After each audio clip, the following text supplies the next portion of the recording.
Ito na naman, punta tayong tindahan. Alam niyo naman, wala kaming driver. Ako ang driver at katulong. Alam niyo sa Riyadh dito, siguro sa parte sa Saudi, ang mga kotse nagparada lang dyan. Napo, parada lang siya dyan. Hindi uso kadnapan o ano, mas alin. Hala, sa kabihira pa ang tao naglalakad.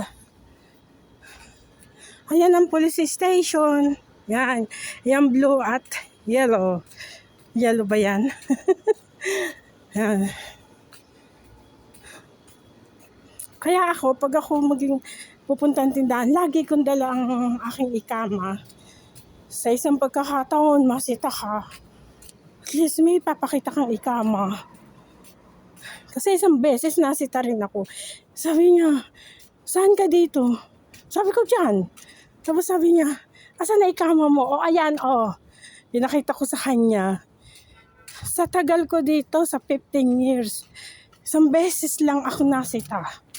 Yun lang, siguro sa pagkakataon.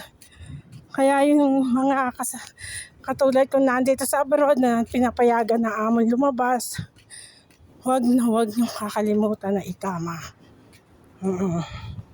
Mahalaga yung ikama. Kasi pag sinita ka, wala kang ikama, huhulihin ka nila. Promise. Dito ako ngayon. Nahapo ako. Kaya ng pulis oh.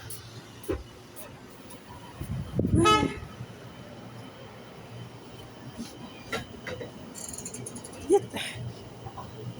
May mga chocolate. Uwi kaya sa apo ko.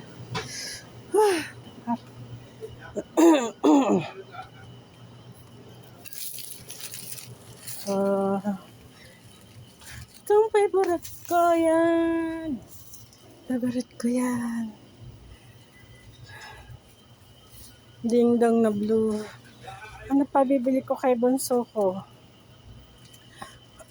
Wala yung favorite niya eh. Yung favorite niya. Wala. 50 lang yung pera ko. Dinagdagan niya ng 50. Ganyan yung alaga ko. Sige, bye-bye na.